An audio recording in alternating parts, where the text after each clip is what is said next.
Hi everyone, my name is Nyangwe Sula. We're here at our first ever Green Voice Debate 2025, brought to you by EnviroCast under the topic, The Impact of Economy on Climate Change and the Environment. Stay tuned. All right, firstly, sending appreciation to you, the mayor, and everyone else on the panel for being part of this discussion today. From the start, we have Emily Nalwamba, who is an author of Code Blue Earth book, and she talks about issues around the environment, and she's one who's super interested in issues around the environment itself. And we have a veteran journalist, as well as the general manager and the editor-in-chief of Cloud FM Radio, Mr. Pondamali. Thank you for coming through for this wonderful program. And I have Elizabeth Ngoma, who's coming from Environment Africa, and she is a member of the Zambia Youth Network, and she's going to be part of the conversation. Last but not the least, our father, the father of the city, the mayor, who is going to be part of the discussion today. I think a round of applause for our panel today. As we start. In your opening remarks, Your Worship, you spoke of issues around Mudowa and Sofu and how it has affected the environment. And as we start the conversation today, we want to drive you to Chidilalila Ward, where we spoke to an old man who lost 5 children as a result of the happenings from that particular area. I think, let me not preempt it, what we have for you in the video. Let's get to see what we have for you. Ishi naliandi nebo Andwit Sunday. Kondela ndira kuno ikumakururu kwa pitati kuchirilarira. Elwemi akankwete 70. Ine kutampa mu 85. Alingire mu mine plant. Kuno kabu. Twale bomba ma contract mulia ku section ya tailings kotwale lopolo la zinc. Kulia twale bomba fine nomba elo kulia bale tupela maovalo dama jombo dama mask bale tupela nomba ma mask bale tupela chachine pantu palili anshita yale chinje chakwe batika maski nga bakupela bakuti mubombe 8 hours linshi da kalamba kurukungu urwa tailings yo twale ipika kulia zinki. So mulia muntu nali bombele mo ama contract feka 7 years. So nomba ine pa kufuma kulia plant dale sapena ma jombo Lamba uporosi kuisafye kunganda. Laba lewa shabaka shiyari ina majombo. Yale isaya kashika. Parich puranti. Lomba isha ishibyo kutila. Mulandua kutila pari ilanshita. Akabu ishibiro kakutila. Kwa riba redi. Kwa ribo kuruwale chitofu. Tabale tufika poku turondoro ila bwino bwino. La chabu shia ili anchito, ili ngiri nebo fuwebo bale pera tuliba ma contract. Bali haba permanent, bale batarushako. Lishibe na mukatibali ishibyo kutila kwena, imibombero bale bomba hapa, pura bechitofu. So ile dale ya fine kunganda. So kunganda ko bale washi. Nomba icha ishire chitika nichi. Ilwa bakashibali pa bukuru. Mwana asafya lwafye bwino bwino. Icha ishire tampa kutampa kulaluka kuladairia ifoto ata bulwele fye wako kuchipatala twabwela awe bulo bwafya bwali twalirire uya first born afu mwana kashi. Second kabiri talori nebyo fine bali pa bukuru na ile na le chitebyo fine. Ero paza time kula kuinanga watu pera kwa mabanzi firafiroko bazi firefiko ifwe kula kuine toilet yafe ni chine chitofu na kumiro mweko chiri na kuminwe so mwali akabutu tukali akakutila takwali ukuishiwa bwino kakutila vifini tukunta shuti fyaleto bwafi tobe vifine wa number 2 afwa wa first afwa wa number 2 wa number 3 na alifuirisha abana 5 so na kwete muri bamawe abana 7 so pali daka mwashara fe 2 parwandi ichifuba tachipwayo ekutira bubwafya epo bwaba kwene myaka yapita kuti chifuba chaisa chaya ero te apo peka na pali no sta ishimona nakalya hiyo ero nokukalipwa kwa misana kashi fintu ifingi vya ponenamo ipali ndaka inomana ishireru kanati bya musango twale bombera mu kuma contract mine wali reto bwafya so ukufuma opona bombere mo 7 years pali bwafya bwashire bulaisa pano. All right, and that's the footage that we had for you to kickstart the conversation. And maybe I will start with you, Emily, just trying to find out. Your book, Code Blue Earth, talks about recommendations that the government or stakeholders can adopt in order to ensure that they get to do economic activities and also protect the environment and climate. Is there a space that both could coexist, having economic activities run as well as protection of the environment? All right. There is a space. Because both of these issues are always interlinked. So there's no the other one without the other one affecting the other one. So these issues can coexist, so to say. So when we are trying to have sustainable development, we'll also have to look at sustainable economic activities. So even when you look at the book, it does outline the current policy frameworks as well as the legislation that our country currently has around the environment, as well as around economic activities. So those regulations, what really matters is now the action, because we already have those regulations on paper, we already have the legislation, we already have the mandated bodies to act upon a violation, upon ensuring that, you know, the environment is safeguarded, to ensure that communities are well aware and protected. So what matters really is the action, what needs to be done. We need to now see implementation on the ground. We need to start seeing those frameworks being put into action. Elizabeth, you advocate for the environment, and you've done quite a number of advocacy work around the environment. One could want to find out, in 1975, those words with regards to the mining activity that affected the gentleman that we just saw in the video. We saw words to say, shut it down, but we saw it operate up until until we saw the impact up until now. What's with the issue of having policies in existence and not having action done, like Emily has brought out? So I think this is one thing that our leaders do not want to put aside.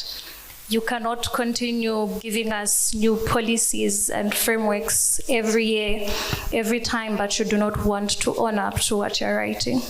So like Emily is saying, we do have them in writing, but what are you doing to make sure that people are working towards them? This isn't only happening in Kabwe, but this is also happening in Solwezi district. Recently, we had Kansanshi mine giving out a compensation of 22,600 for land that was polluted by the mines 19 years ago.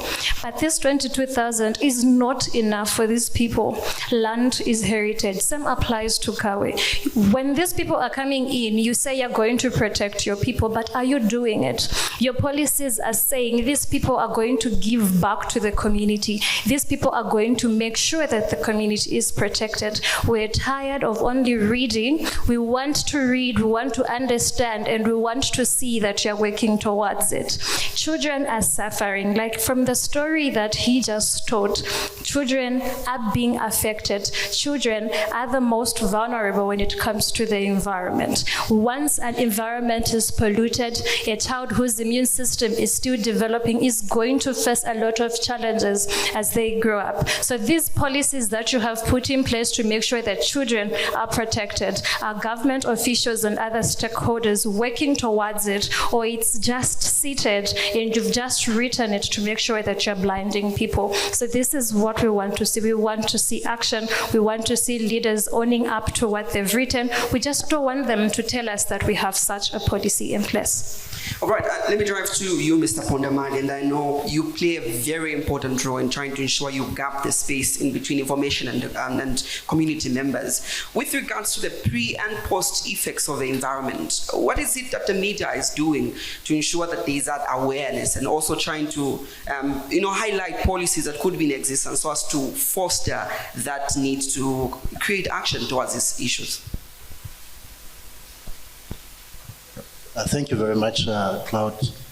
Yeah, when you talk about the pre and post impact, you're talking about some impacts that happen, some activities that happen before the investment comes in, the activities start coming in.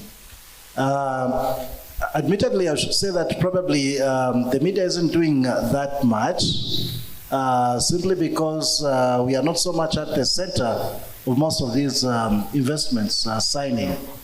By the time that we are trying to wake up, you find that a mining license, manufacturing license has already been granted, and the activity has already started. There are already agreements that have been entered into, and so the media just plays more of a spectator role at the end of the day. But there is a lot that we can do. We need to hold the leaders accountable. Government has to be held accountable. How much revenue are they getting from these institutions, and how much is being plowed into environmental protection? Because that is part of the effects. How much money, how much revenue of what is coming in is being directed towards environmental protection, okay, to ensure that when the project is done, it reaches full scale, it's going to have some impact. So how are they going to be managed? In as much as, yes, you could say the government has generated this much revenue from the grant of this license, mining license. Yeah, that money goes to build a university in another different town. It's a national university, quite fine. We all need education. But the impacts are going to be felt in an area where the mining activity took place. So we must start ensuring that we enlighten the citizens and influence decisions so that a good amount of resources remain in the area where the activity is going to take place. And then on the post impacts, just a case study that we have seen is a very important issue. I think as media, we must open up our eyes. We must widen our nostrils, and keep our ears open, and be receptive and follow up such kind of things. These are the life-changing stories.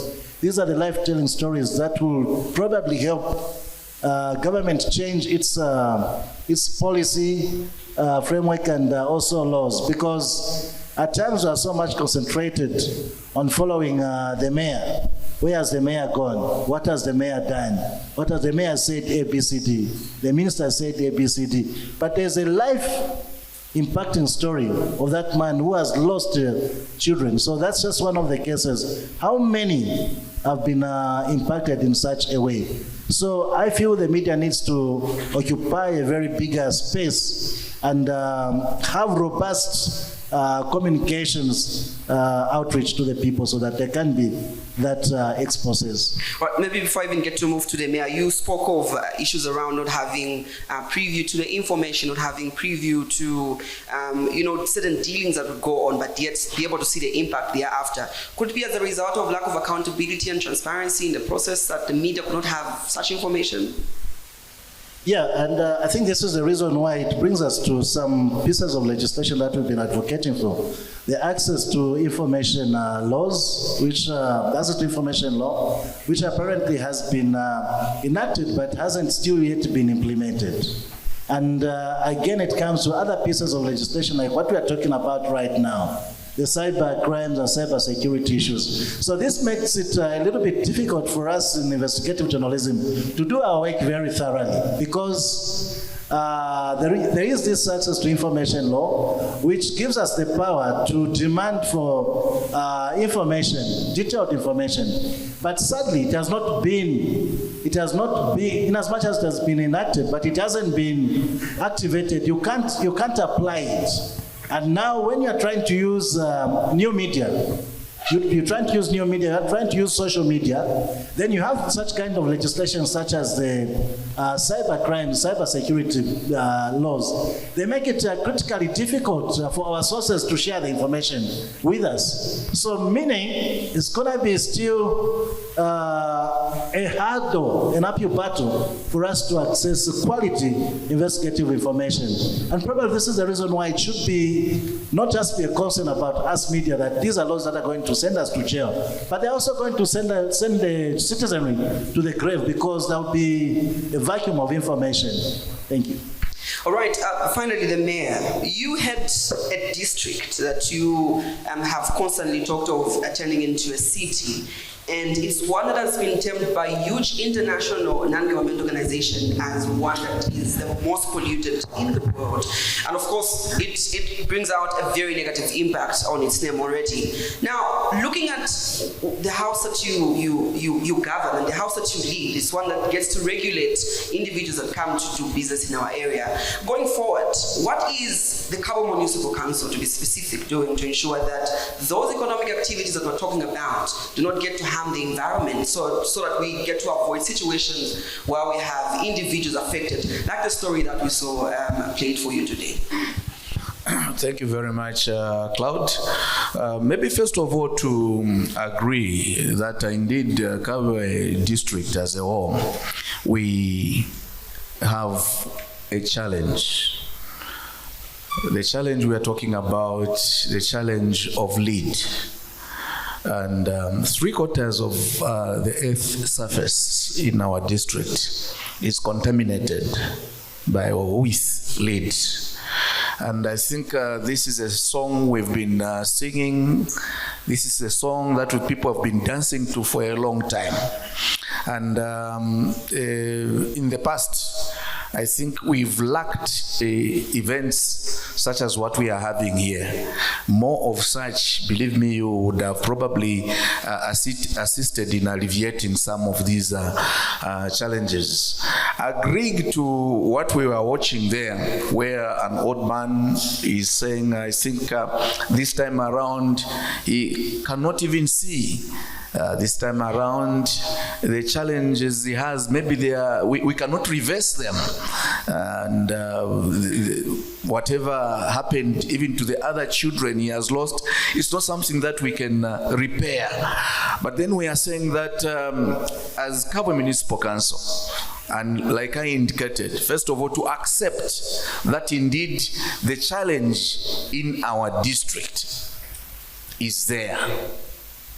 The challenge is there. We, the leaders as well, are available, who need to make certain decisions so that these issues can be a thing of the past. There are a few things which we need to put in place in order to sort out some of the issues. As government, how I wish also that we could come up with deliberate programs, deliberate issues, deliberate statements which would change the way we live even in our district. I'll give an example, first of all, of coming up with programs which we have seen, of course, other non-government organizations coming on board to help out with in the district. But we need to see more of that.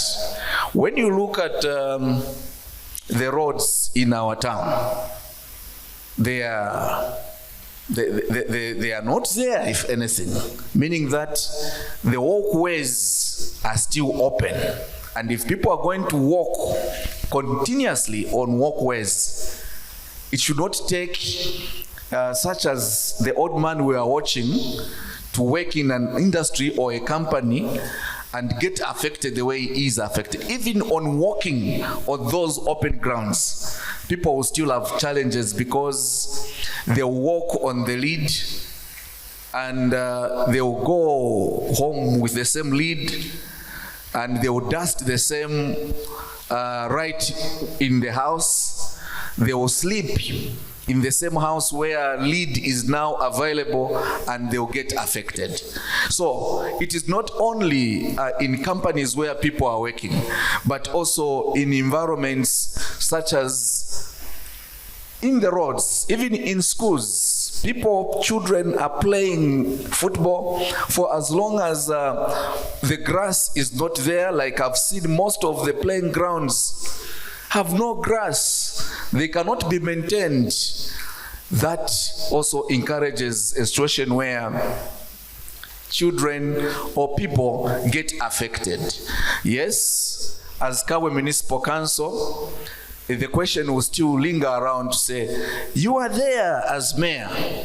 What is it that you are doing? You might be aware also that we have several institutions in place, like ZEMA. I think with me, you find that there are certain things that the local authority can do.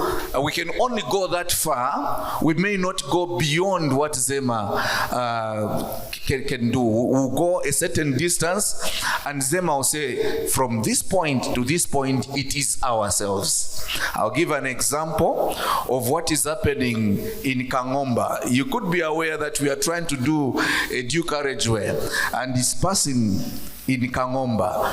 But for the dual carriageway to be done, there is need for the contractor to dig up the quarry so that they can cover on the roads.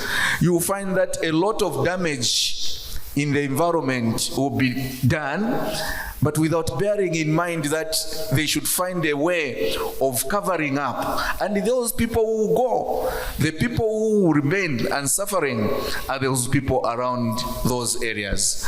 So the council may not go that far because ZEMA will have already authorized, But then we are saying that government, as government is trying to devolve certain institutions to the local authority, with me, that might again in future give room to the local authority or as the council to prevail over certain situations so that we can curtail some of these decisions which may be made by other institutions for the good of the people in the area where we are living. All right, maybe let could be the elephant in the room, looking at the impact that it's had on a number of people and how long people have been talking about it. But then we still have certain environmental activities of economic activities such as waste mismanagement that we've seen in different areas of the district. We talk of people that keep throwing lead from different areas into other areas that the Human Rights Watch detected that could be leading to the spread of lead.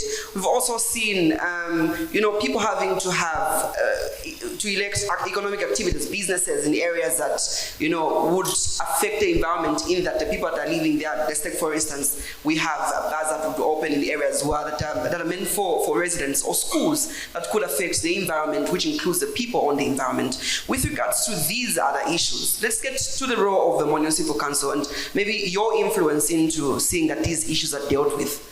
Thank you very much. Another almost similar question, but we are saying that as local authority, indeed, when it comes to matters to do with solid waste management, I think again, the local authority, it comes in. It is the job, it's the duty of the local authority or the council to ensure that garbage collection or solid waste is actually disposed to areas where it's supposed to be disposed.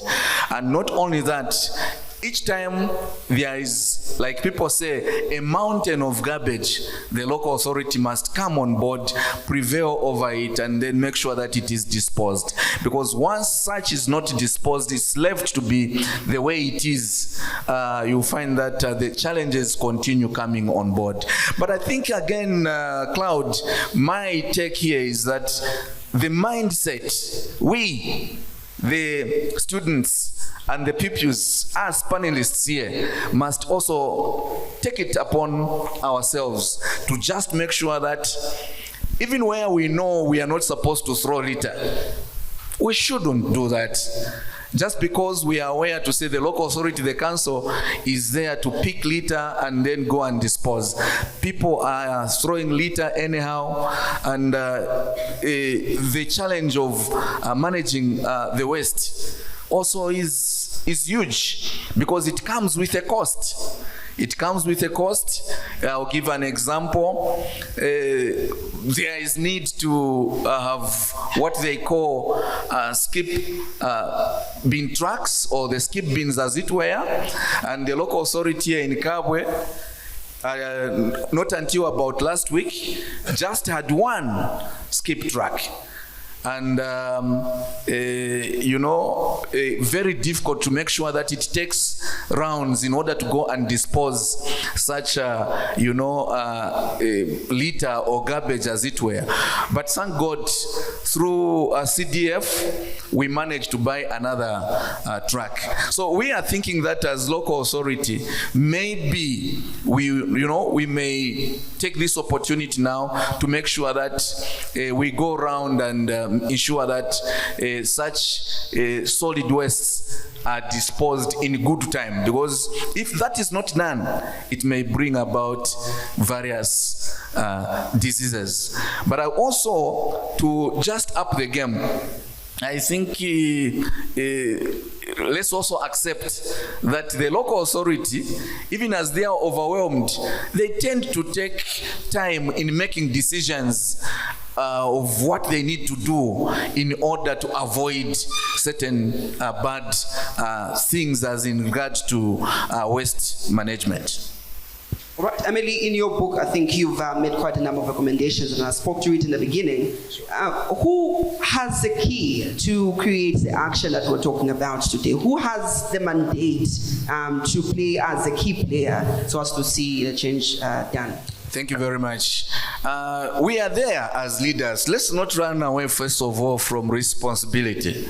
Myself as mayor, for example, I am the head of the local authority. And the council there, it has a person we can call a chief executive officer.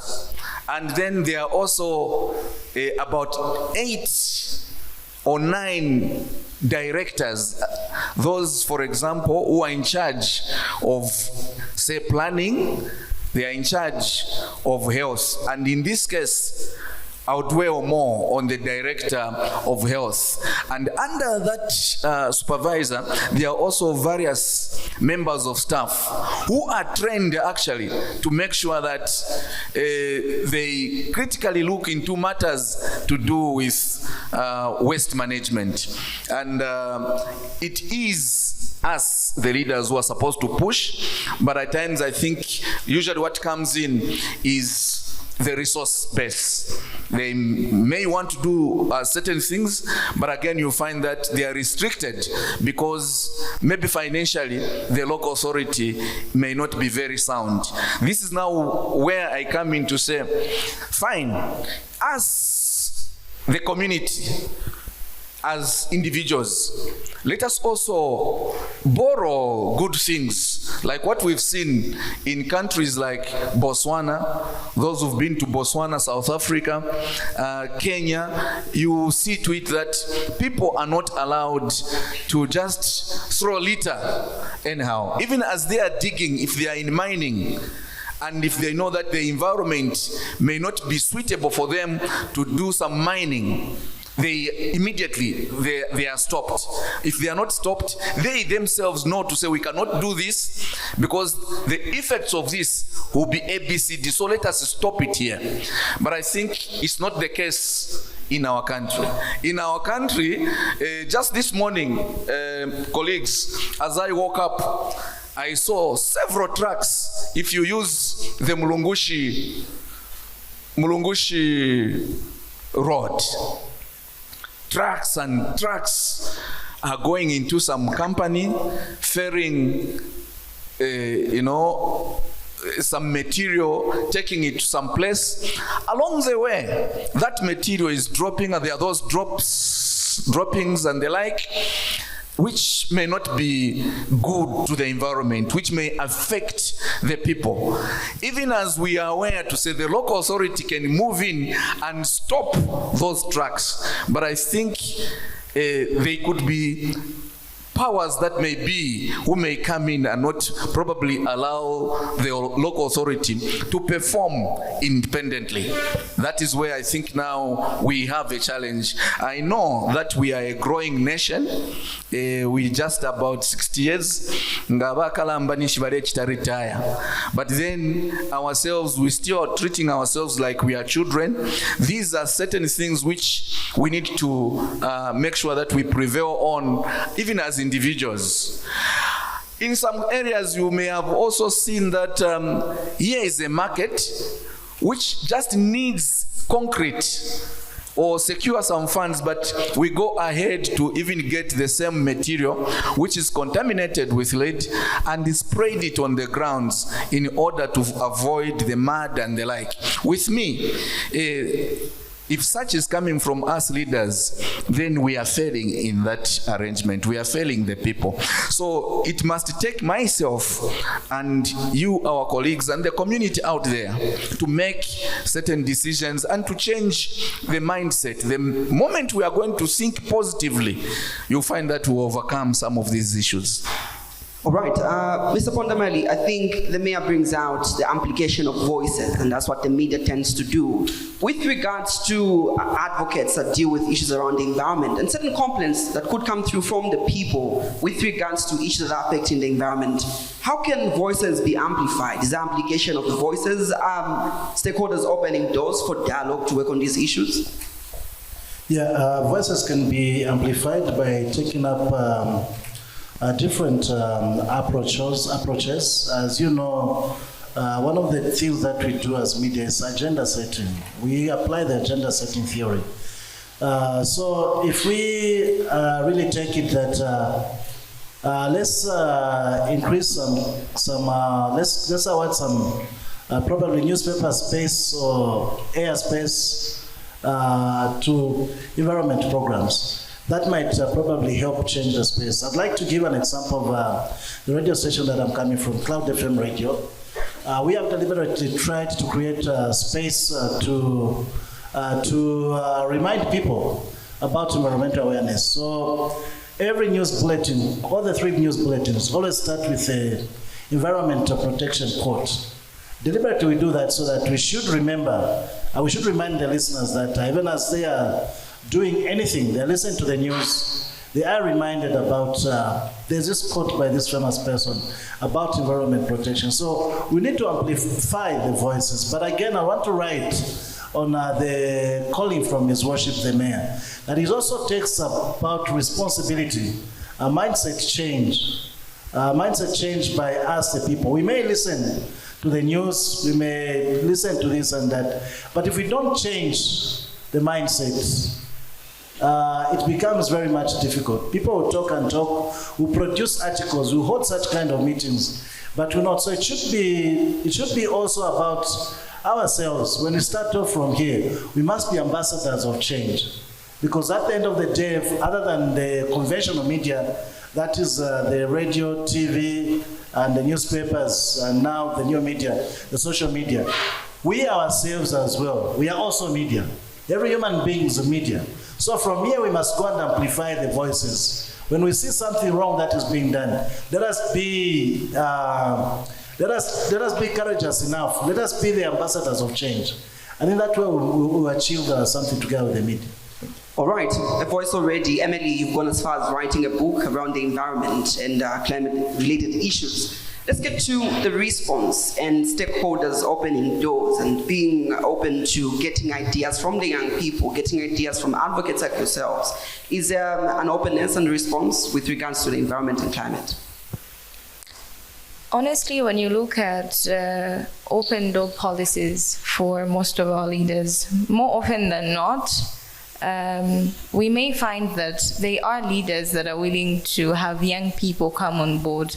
They are leaders that are willing to have young people share their ideas, their innovations towards, environmental challenges, climate change, so on and so forth. And then we also have leaders that still believe young people cannot fit into such a space. They cannot positively contribute or meaningfully engage in such a space. So that is where you're finding that young people today are advocating, they want to set out a space where they're able to engage and contribute meaningfully, because it's not, young people are more than just beneficiaries or affected victims or consulting firms. It goes beyond that. So young people in these spaces are trying to create platforms, because it's not about always, the government or non-governmental organizations creating that space for you. Young people are fast-paced. They're moving into these spaces and they're claiming their space in order for them to see that development, that change that they want to see. So this only goes to urge the government as well as those that are key stakeholders to ensure that young people are involved, they are well informed. It shouldn't be a case where even when you're making policies, you just invite them to say, we are launching this policy. Where do you think, where were the young people when you were making those policies, when you were coming up with those activities and whatnot? Young people should be involved as key stakeholders that they are. All right, we saw the United Nations and in partnership with Environment Africa get to have different children make comments on certain issues that affect the environment. And Elizabeth, I would like you to come in on the general comment 26 and writing on the fact that Emily indicated that young people are perceived as people that cannot contribute positively. Okay. So the General Comment 26 is a document that was formulated by the United Nations Committee on Children's Rights. So this comment didn't just happen to be put in place, but in as much as we're talking about involvement of young people, this is something that we can say for us is it was an opportunity for children and young people, because in the formulation of this document, children and young people were consulted. A total number of 16,333 children were consulted, if I'm not mistaken, out of 120 countries. That for us was an achievement, because for the first time, we had children speak up for themselves and their thoughts or reactions were put into consideration. So the General Comment 26 is a comment that actually clarifies the link between children's rights in the environment. Emily stated that there are certain aspects that coexist in one another, and this is the environment and the children. children are intertwined to the environment, whether we like it or not. We cannot run away from the fact that young people and children depend on the environment. So the general comment is telling us that there is a huge relationship between the environment and children, because children, being considered to be the most vulnerable, are more dependent on the environment, because the food that they eat is coming from the environment. The water that they drink is coming from the environment. The places that they live in are found in the environment. For a child to grow up, they depend on the environment.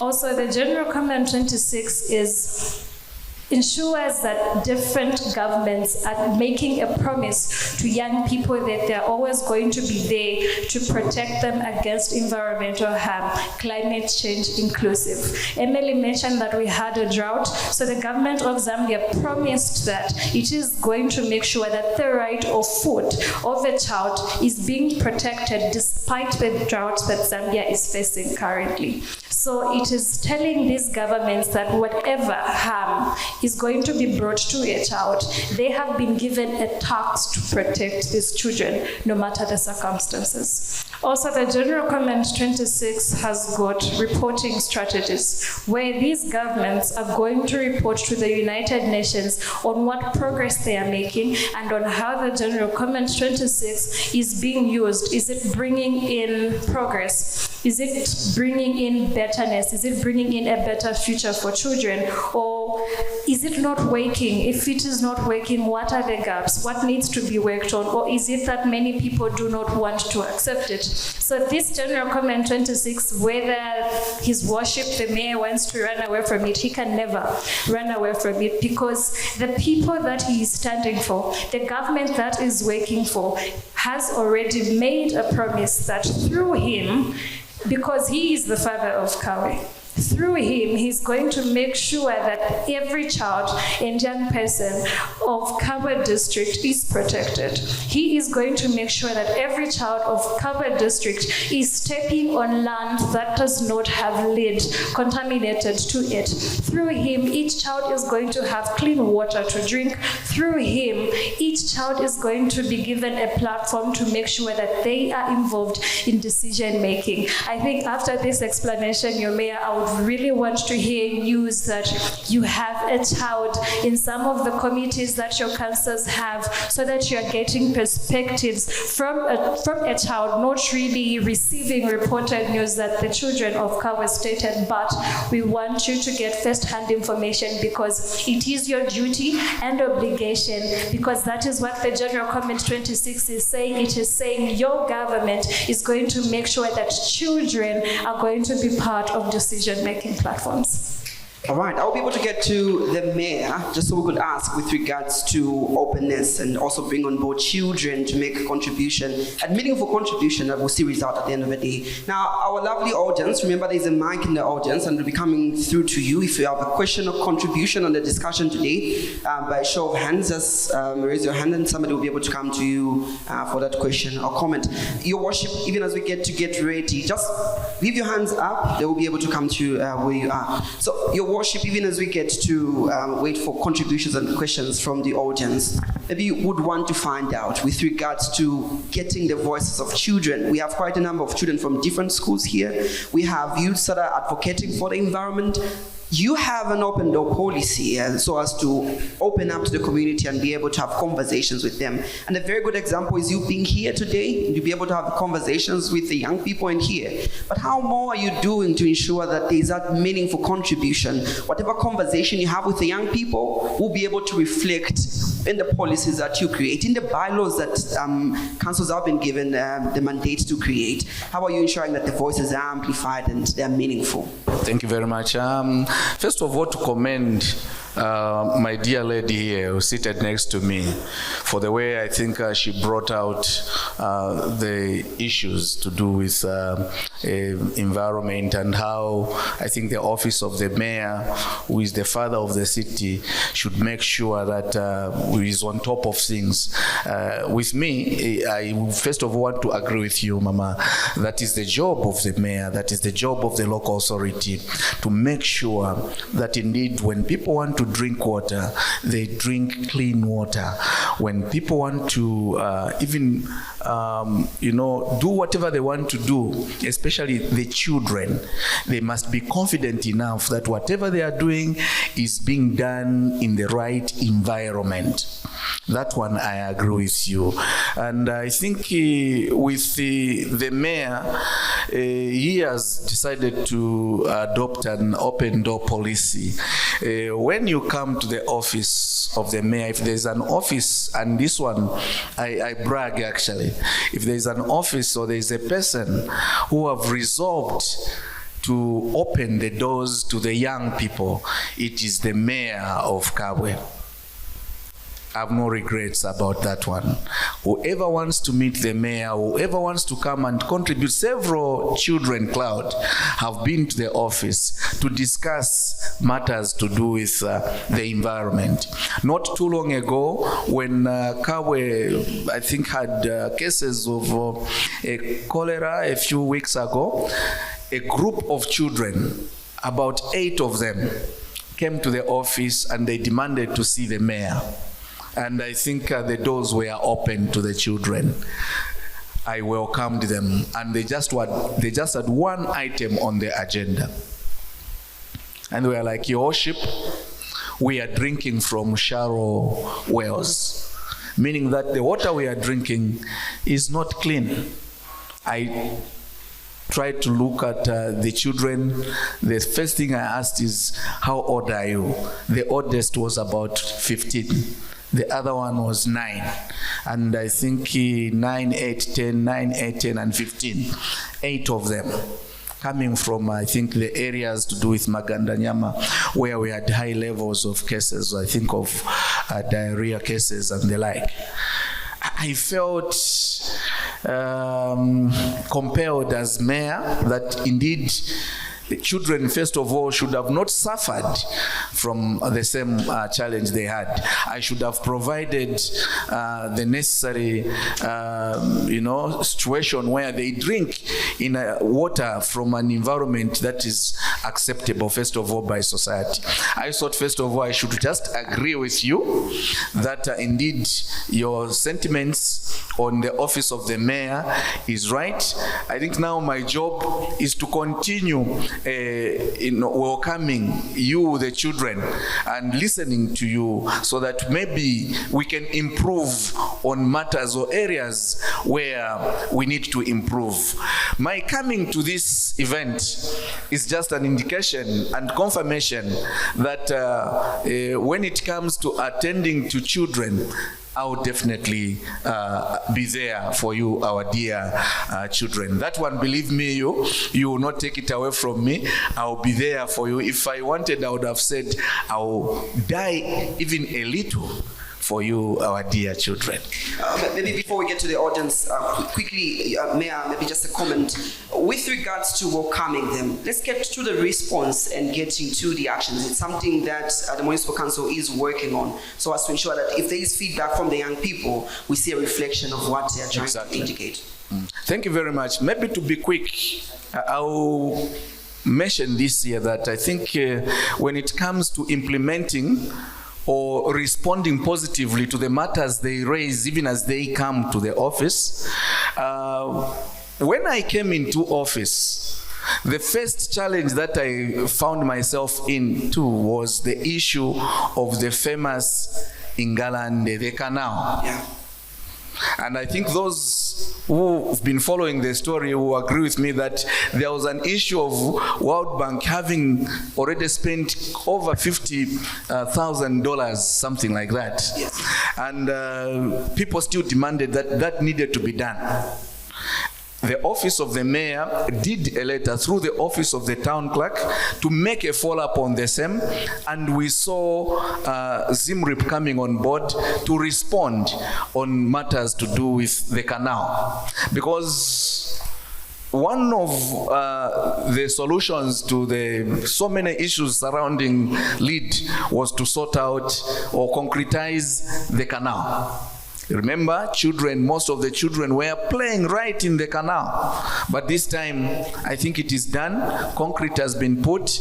And even when it was just concrete, the children still came to the office. Your worship, tukala ponena mumulya mungalande fwenga tamuishiwe nga muletwanga because mulya tukala angalila monomba tukala daiva mulya mungalande. And we encourage the contractor to put all boundaries. We barricaded and we put some wire on top of the laser wire, you call it, just to prevent children from getting into the canal. Not only that, few NGOs came on board through Zimripo again to put pavers in some residential areas like mines, and of course few in Choa and so on and so forth. All that in response to what these our children are calling for, because at the end of the day the elderly people have said enough is enough, twarilanda twarinaka, and now we saw children coming on board, because what it is we could attend debates. The other debate we attended and graced was the one that was at Broadway among children discussing matters to do with the environment. And they challenged the mayor that we would want you to find a way in mitigating this issue of lead, because the most challenging issue in Kabwe is, if you are talking about environment, you don't talk about lead, then you have not talked about environment. So we are trying to do everything possible to make sure that we find solutions to those issues. And I think the major thing that all of us must come on board and we must continue talking about, I would want to see one day a group of children the way you are here. So we are going to the office of the minister to go and talk about the roads. Our roads are bad. Not that you want your cars or the vehicles to be riding or driving on good roads, but the challenge is you are walking on open spaces, open walkways, which are a challenge when it comes to lead, and they are contributing so much to the effects of lead. I would want to see a group of children, even as they come to the office of the mayor, go to the office of the permanent secretary, the office of the district commissioner, the office of the members of parliament, so that they compel government to come up with a deliberate program to do the roads, not because the roads are supposed to be done by the AVIC who are going to do the roads after they are done with the AVIC, but to do the roads now, because the effects of lead will not wait. As we are talking now from here, you walk back to your respective areas. Look down. Are you walking on concrete walkways? You find that you are walking on open spaces. The single dust you are seeing around your shoes or your feet, remember, that is lead you are taking home. So this a challenge cannot be done by the mayor alone, even as he is in charge of making sure that you drink from clean wells, even as he's making sure that you walk on concrete walkways, but also to join the office in singing from the same hymn that we need roads, proper roads or tarmac roads or walkways in Kabwe. I submit. All right. Our beautiful audience, remember to be brief with your question. State your name and where you're coming from, and I will be able to pick it up from there. Sure, you have one question so that we get to beat time. All right, let's get to the questions. We'll start from the side and we'll move right on the other side. Okay, my name is William Piri, and I'm coming from the same Kasanda mine area. And in our area there, we had a meeting. I'm sure you are aware. Yes, we had a meeting there. We were called about 4 of us. We were in the meeting, and they said to participate in it. And as my friend said earlier, there's a difference between involvement and participation. We were involved, but we were not participating. We were called there, we were sitting there, the meeting was on. We didn't say anything. It was just the stakeholders who were saying. So quickly get to the question now. So now my question is that, if you want us to be involved, we don't just want involvement. We want involvement and participation. And want to see results after involvement and participation. Thank you. All right, let's move to the second question. We'll take 3 questions. The mic, please. Whoever has the mic could go ahead. My name is Pende Derek, coming from Mukoveko, and my question is directed to His Worship the Mayor of Kabwe. Given the recurring nature of lead pollution in Kabwe, what accountability measures are in place to ensure that government actions are both transparent and effective in protecting the health of residents? Thank you.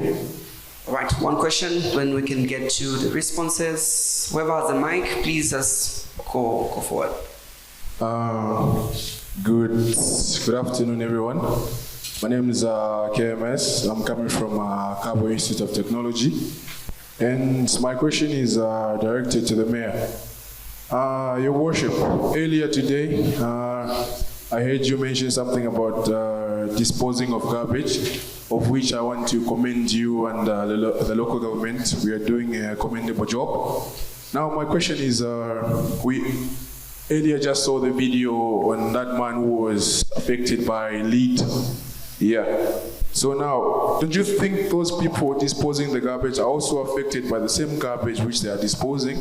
And if yes, what are you as Kabwe Municipal Council doing to help them? Or what healthy policies have you put in place to help them so that they also don't end up, God forbid, like the man we just saw in the video, because they're also running home, the families carrying garbage home. All right. Thank you. All right, thank you so much. Your Worship, 3 questions have been taken. I don't know if you can take more. Maybe let me quickly respond to this so that we can have more questions. Right. I'll be very fast. To the last question, your name again? Dennis? You said your name is? My name is KMS. KNS. DNS. Okay, DNS. So DNS, a good question, and thank you for the commendation that the local authority is trying to do their level best.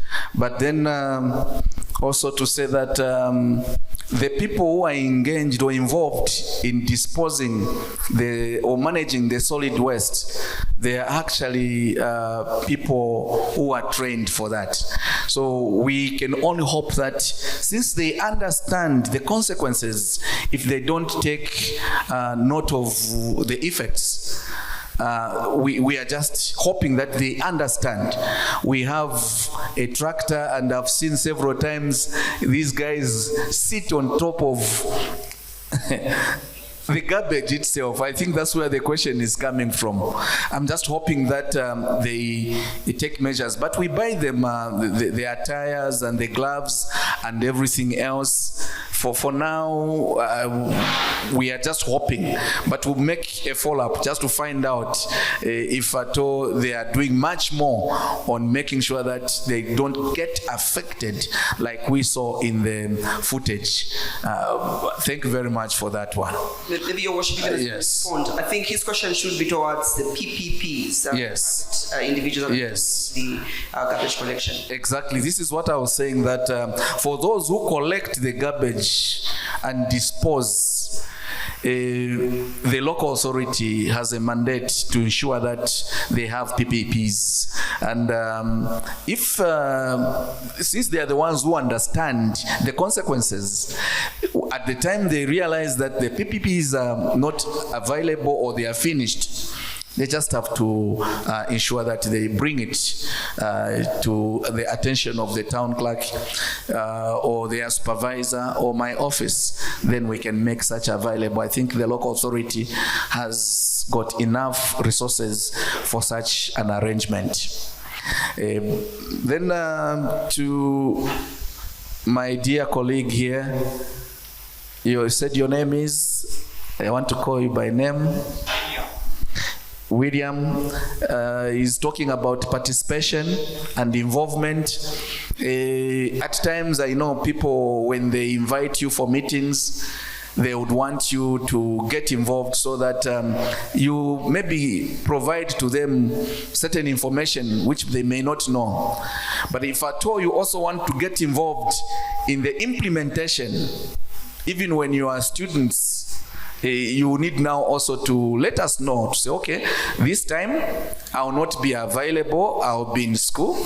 During holidays, I want to participate. Because at times we take it for granted that these are our youths. Yes, we've gotten information from them, like it is right now. I'm taking note of everything, but it will be very difficult for me to just ask you to come and participate in certain activities, because at the same time, you are required to be in class. And with me, being in class is what is important. But you know, like I indicated, there are certain things which you can participate in. Like we said in our area, discussions, I think my colleague who is here also agreed with me. When it comes to mindset, you yourselves, you can participate by making sure that those pieces of paper, those cases of ice blocks or packets, when it comes to disposing them, don't just throw them anyhow. Find a bin and throw it in a bin. If there is no bin anywhere near, keep it and go and throw it where it is necessary. At that point, it means you are also participating or implementing what we are discussing when it comes to disposing the solid waste or managing the solid waste, as it were. I gave an example of with Botswana, Kenya, and South Africa. When you go to these nations, the moment they see you throw a piece of paper, the police will come, they will arrest you, they will take you to a fast-track court. Within 10 minutes, you are charged or either sentenced or taken kuli filiabalanda ati mulima chipuba na ngukuya mukupyangila ubuteko bako bikafyati iwe na banoko nimemwa achipose efi tieni mupyange mu town. I think that would be very embarrassing. The other time I tried it myself, a bus was passing through Kabwe, going to the Copper Belt. Someone threw chikava cha mataba after bashita mataba pa Kabwe. Then Nokwisa chiposa somewhere pamo, and I was also turning from there. I followed that bus and went ahead of them, stopped them, and told them, and it was on news. The bus driver, first of all, argued, but later on he saw some sense and now started arguing against the people on the bus. And they also said, even in Kabwe, I think we've had calls from people saying, can we have bins dotted around town? The challenge we have, for as long as the mindset is not properly set, we'll put the bins, but you go and destroy and steal the same what? Bins. Thereby leaving the local authority not having where to throw or dispose the litter, as it were. There was a good question from my brother, except I'll ask you to repeat what you said. If you can just repeat what you asked. Yeah, yourself with a heavy voice. I like your voice. I think Mr. Pondamali, these are people to employ and read news. He sounds like Kenneth Please stand as you Maduma. Ask your question. Okay, so my question is, given the recurring nature of lead pollution in Kabwe, what accountability measures are in place to ensure that government actions are both transparent and effective in protecting the health of residents? Thank you very much. Earlier in my discussions, I talked about other non-governmental organizations who are coming on board to help mitigate the effects of lead. I talked about ZIMRIP, and I talked about other organizations who are trying to sensitize the people, as it were. But even in the midst of what is happening, we have seen ourselves still continue ferrying very hazardous material to places where they are not supposed to do, meaning that whatever we are doing again is defeating the purpose of the cause of government doing what is supposed to be done correctly. The example I'll continue giving is the issue of Black Mountain. The issue of Black Mountain, it is somewhere kept, but again, we pick the same Black Mountain material, go and dump it somewhere, and then you find that the track area, it is leaving drops here and there, which are also hazardous to the community. At times, we, the same leaders, let's not run away from that. When there is so much complaint from a market, they want to cover certain surface to avoid mud after rains. We go to the same mountain areas, pick the material, and come and offload it in that area, thereby, bringing lead, which is very far, closer to where you are trading from. That again is very dangerous. The government, like we are saying, is supposed to come up with a deliberate program, stiff punishments for such people, even leaders who are doing that. Otherwise, even as government is trying to do what they are doing, there is very little that is being done.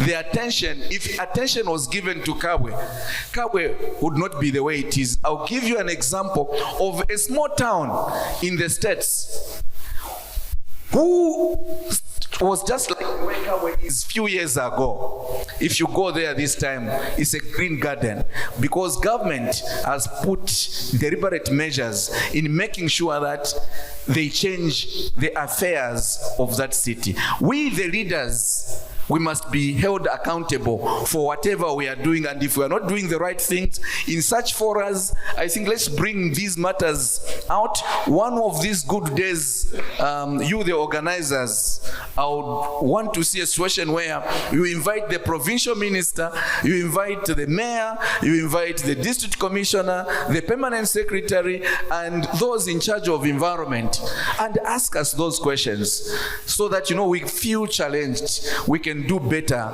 than what is happening now.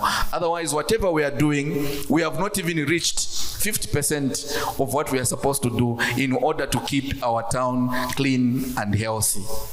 All right, so we'll get to the last set of questions, and I will ensure that you answer on gender. I would recommend you, let's get a question from a pupil right there, just at the back, then we'll be able to move to the lady right here. Ensure you're brief. If your question has been asked, you can skip it so that we allow other people to ask questions. Okay, my name is Maura Beck, I'm from Mine. I've been inspired by Emily after knowing she's a writer. So suppose I was to write a book about the environment and children's rights. Is it possible to get sponsorship from the mayor or the Environment Africa? Thank you. All right. Let's get another question. Whoever has a mic, please go ahead.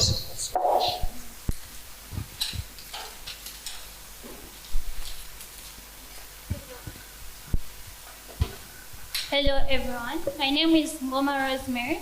I'm a second-year student doing environmental studies at Mulungushi University, and I'm a member of the Enviro Club. My question is based on what Miss Emily and the contribution to what Miss Elizabeth had said. But my question is directed to the media and the mayor on sustainable development. Earlier, the mayor had spoken of programs which are being put around in order to sensitize the community and society on the issues affecting the environment. When we go to sustainable development, for us in order to achieve a sustainable development, we need to understand what sustainable development is. And the media mostly, in sensitizing the information, they mostly use medias like radios, TV stations, and when we go to rural areas, we don't mostly find those measures. So my question to the media is, I want to be clear on how you sensitize your information in areas such as rural areas. Mm-hmm. Do you also do a physical sensitization in order to inform the community on the issues affecting the globe, such as deforestation. All right. I think your question has been taken note of. Oh, okay. Yeah. All right. We'll move to two set of questions. One is directed to the media. We have one directed at Emily. All right. Good afternoon, everyone. The mayor. I must say, I've attended meetings, and I have never seen a duty bearer being accountable and responsible for anything that is happening. And I have seen His Worship the Mayor has taken accountability of everything that is happening in Kabwe. I think we should applaud to that. All right. All right. Sorry. My question is on what you earlier on mentioned, to say there are situations where Zema approves something, and at the end of the day, that approval leaves a problem to the people. And what the people are going to do is go to the municipal council. So is there any collaboration between council and Zema before Zema approves any activity or anything that happens within the jurisdictions of this district? Because it is your responsibility as council to see to it that the communities are safe. And if Zema comes in with their own policies without consulting from you, how is that being handled? Thank you. All right. I think we can take one last question. Maybe, Your Worship, with your permission, we can take two questions so that so we'll get one question from her, and we also have another question right there. Okay, so my name is Priti Mwamba. I'm a second year student at Mulungushi University.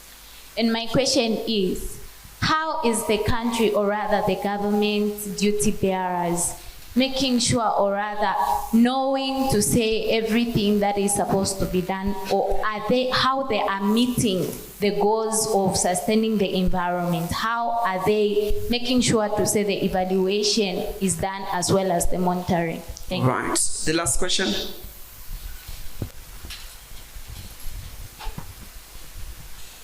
Okay, so my name is Christine.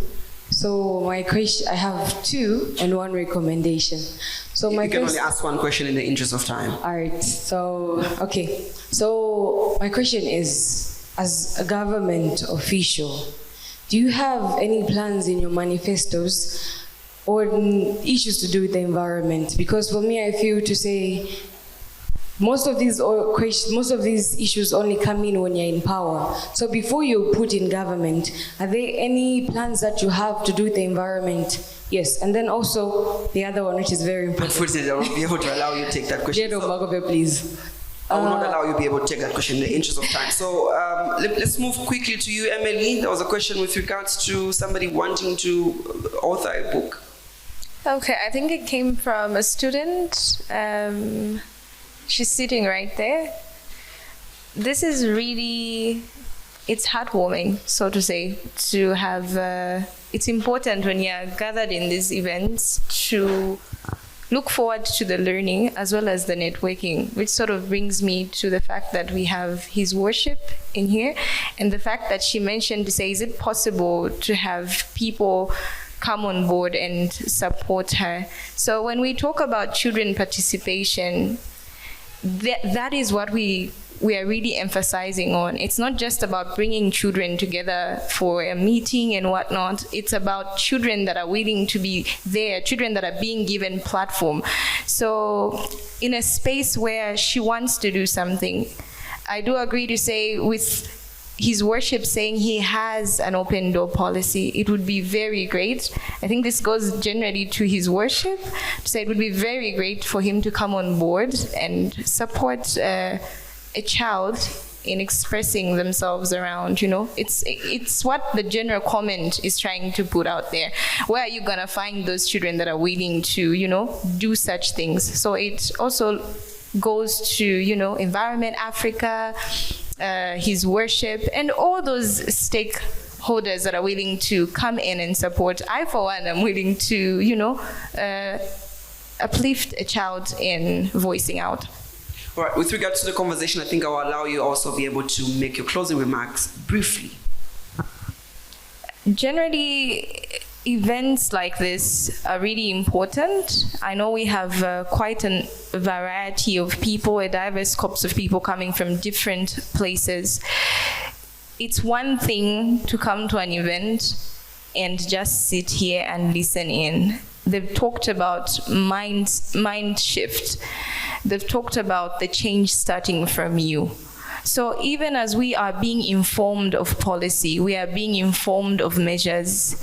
When we talk about the environment, when we talk about economic growth, it's not just about the non-governmental organizations, it's not just about the government, it also is an individual's responsibility and assignment to take upon yourself to understand that you are a massive contributor and you are responsible for every action, be it the action has to do with environmental protection, because regardless of what action you're going to make today, it will affect even people that are yet to come into this world. It will affect even people in vast areas where you have no control, people you don't even know. So it's very important to absorb information as well as put it into practice, not whereby we'll have another event, you come back and it looks as though having these engagements did not do you any good. So it's very important to take it as a personal responsibility. Right. Mr. Pondamali, I think there was a question directed to you with regards to coverage and reaching the most remote areas. And as you also get to close on your remarks. Thank you very much. As you may be aware, radio is the most effective fastest means of getting to people, unbeaten by almost every media. But again, you must understand that it's also a very highly regulated place, and it's a very highly regulated media. Because for us to reach a certain area, it's not just about our financial capacity, our investment capacity. There are a lot of laws that are involved. We need to apply to ZICTA, we need to apply to the Independent Broadcasting Authority, and basically there has to be government goodwill. So those areas that we reach, I think we should also up our games, like we do at our place. We become multilingual. We know that we are broadcasting in areas where there is Lala, there's Swaka, there's Lenje, there's Tonga, there's Bemba. So we don't only anglicize our programs. We don't only do our programs in English, we also ensure that each of the areas that we cover can get the fair share. But other than that, we've got legal and institutional limitations. We cannot just go and broadcast in an area where we have not been authorized. So that's more the reason why, it looks like it's just about the media, but it's cross-sectoral. It's about what kind of leadership we have in place. Are they going to be media friendly? Are they going to liberalize the airwaves here and there? So where we can, certainly we get there, but where we can't because of legal and institutional barriers, unfortunately we cannot do that. And just to wrap up, I want to thank Environment Africa. I think a number of times we have collaborated very well. They brought in sponsored programs that we have aired, and us being a private radio station, and airspace at a radio station is what stock on the shelf is to a grocer. So we basically deal in airspace. So the more commercials we have on radio, the more the capacity for us to even expand our corporate and community social responsibility where we can air such educative programs. So we'd like to thank Environment Africa particularly, and a number of other institutions that have come through. Again, I want to write on His Worship's statement that let's all be ambassadors. It's not that we are just a sample of the people that have been here, but let's all be ambassadors. The moment us continue stopping littering here and there, then all of us will change. Most of the times I'm going to the car wash. The people that wash the car find a lot of bottles, not only brown bottles, they find plastic bottles of water, soft drinks here and there. And times they ask, boss, because I'm not just that kind of person that throws things out through the window. So let us all be ambassadors of change. Thank you very much. All right, thank you so much. And I want to write on you, Elizabeth. I think you've talked about children so many times. And you spoke to the general comment, and already we've seen voices of children trying to do things differently. I think you can close on that issue and just find out how other children can actually get to amplify their voices and see how they can get into these spaces. All right, so as I am wrapping up, I would also love to make mention that I did an article on children's rights and the environment in the year 2022. And my article was published in a magazine that was being sponsored by TDH, who are the donors for Environment Africa. So when you have passion, when you love something, you need to be informed about what you're writing about. That is why right to education is important. As it is stated in the general comment, you have the right to have education on environmental issues so that it is easier for you to advocate for these rights that you have as a child. So my last words would be get informed, have interest, and also be committed, not only to a pupil, but even to the students. Your voices stand a better chance of being heard because as the children, people want to hear what you're going through. But because we do not understand how to go about it, people are sidelining us because they feel we do not have information. So just like Arnold said, let us have the information, let us read, then people can identify us, then people can give us those opportunities. So as a student, as a youth, as a pupil, get the information that you need, then sit down and think about what you want to write. Right, finally, I think you've received quite a huge portion of the questions that we have today. We'll get to your responses and maybe a close of today's discussion. Oh, thank you very much. And let me quickly proceed to the questions which I need to respond to. But getting to the first one, I'm sure my lady there has done her level best to explain to Emily who really wants to write a book. At times, you don't even need to worry so very much when you have the desire to write up a book. You get to almost everyone. You can get to your friends, individuals, relatives, and leaders, as it were, for support. My office, the office of the mayor, and also in my capacity as Patrick, I'm more than ready to give you support. So that when it comes, there's a part in the book where people appreciate those who have participated in making sure that the book is written, so that I can appear in your book. That the following people, including Patrick, they really helped me to write up a book. So you are more than welcome, dear. You do that, then I will give you support. Then, of course, the issues to do with ZEMA versus the local authority approvals and the like.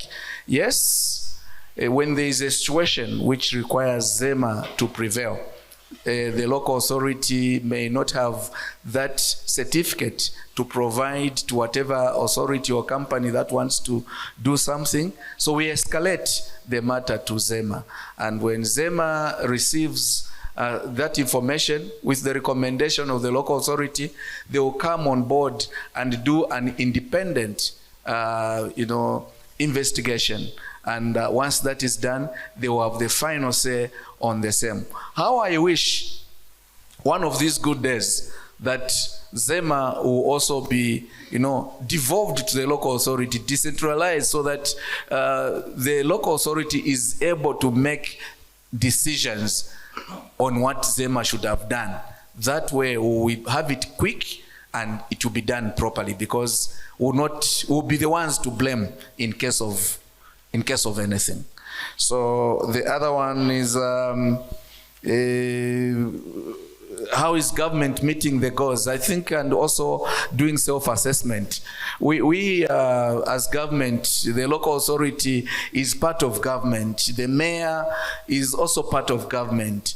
And we assess, or we get the responses from what people also do ultimately. When we come on board and are suggesting to say we would want to do ABCD, then we wait for a response from you people. If we see that there's no change of mindset and the like, then we talk about it. and we continue to sensitize. Otherwise, the best people to assess government, whether they are doing the right thing or not, is the people. You, the people, are the ones to know whether the radio station is doing the right thing, whether the mayor is doing the right thing, whether Cloud has done the right thing today. It is not Cloud to assess, but you, the people, to assess. As government, we will only continue to do that which we feel is right and continue to lobby for resources, even from external partners, to come on board and help government out. I think above all, even as I give my closing remarks, is to say that first of all, to take this rare opportunity and beautiful opportunity. It is a rare, beautiful, good opportunity to give my remarks, my closing remarks, to appreciate Environmental Africa for coming up with such a fantastic program where we have individuals here, the mayor come on board, you draw our children from various schools and institutions to come and discuss environment. Matters of environment are what we eat, are what we live. We cannot do without environment. Minus environment, then we are dead. We are dead. And so it is just proper that we discuss matters to do with environment. And we don't need to be so pretentious. We pretend as though it doesn't exist. It exists. So we just have to be who we are by doing what is right when it comes to environment, because it shapes who we are at the end of the day. If you want to live a good life, make sure that your surrounding, the environment around you is proper. It will shape you in a manner that is acceptable by society. A lot of things we have discussed today, and I think I must mention that some of the issues I think have been challenged, and once again I want to take responsibility of some of the issues which are not happening now, and yet they should have happened, or they should be happening, but because maybe the office or the local authority has been casual, too casual, or come up with a casual approach, things are happening but slowly or not happening at all. I think I take responsibility. I've taken note of a lot of issues here. As I go back to the office, I'll go and sit down and critically look at what you have presented here and see whether we can begin to work on some of these issues. It is not good in most cases to be doing a blame game. Each time I must blame the powers that be, or the president, or it must begin with me. Just like my colleague said here, we ourselves are ambassadors to this environment issue. The environment, as the word is itself, is quite broad, and a lot of issues involved in that. Look at the way you are seated here. Why? Because the environment that has been created is so conducive that we can sit and listen and contribute. What is remaining now is we need to go and implement what we have discussed here. We may look few as we are few here, but I want to believe that when we go out there, he goes back to his radio station, he escalates every discussion that we've had here. She goes back and she decides probably again to write another book. She goes back again, she decides again to bring up other more good topics on children, environment issues. And Cloud also comes up with another program. Mayor also goes out there to lobby for more support from other NGOs so that we can have more of such events. At the end of the day, we'll be pulling in one direction and heading to one destination, and we'll achieve much more. So Environment Africa, job well done, and you deserve just a round of applause. We can clap for them. I think they deserve that. To you, my dear pupils who have come to attend this important function, you, our students from various institutions as well, job well done. You can clap for yourselves as well. Fantastic panel here. I think we have done justice. I know we cannot clap for ourselves, but we'll ask them to clap for us. I think it's simple. To you, the organizers, let this not be the last. For as long as environment will continue to live, we want to see more of such programs. And I've seen that the mayor, in his small way, even as he lives, on top of that bottle of water, the mayor will leave maybe 600 kwacha just for our soft drinks as well. I think, yeah. The organizers. So with these few remarks, again, I'll be failing if I don't appreciate the media who are now going to help disseminate whatever we've been discussing here to the entire world. Media, job well done as well. Thank you very much. And like I said, with these few remarks, I now officially declare this function or event closed. Thank you. We want to thank you so much, Your Worship, for giving us time off your busy schedule just to be with us and be part of this conversation. But it is also relevant to also take note of your contribution. That's Mr. Wilson Pondamali, who is Chief Editor and General Manager of Cloud FM, a veteran journalist who's been in the business for quite a long time. And on my left, Elizabeth as well, Elizabeth Ngoma, who's coming from Solwezi, and she is a member of Environment Africa Zambian National Youth Network, and a public administration officer, as well as a human rights activist and human rights defender. Thank you so much for being part of this discussion. Emily Nalwamba, who is the author of the Code Blue Earth book, and also an environment and climate advocate, who is also a law student. We thank you so much for being part of this conversation. A round of applause for them, please.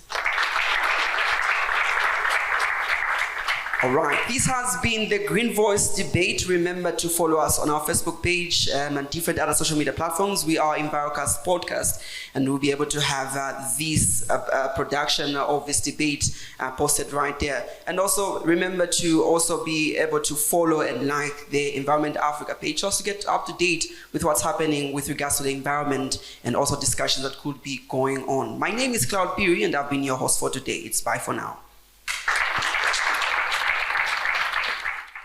Thank you for watching the Green Voice Debate First Edition. Until next time, kudos.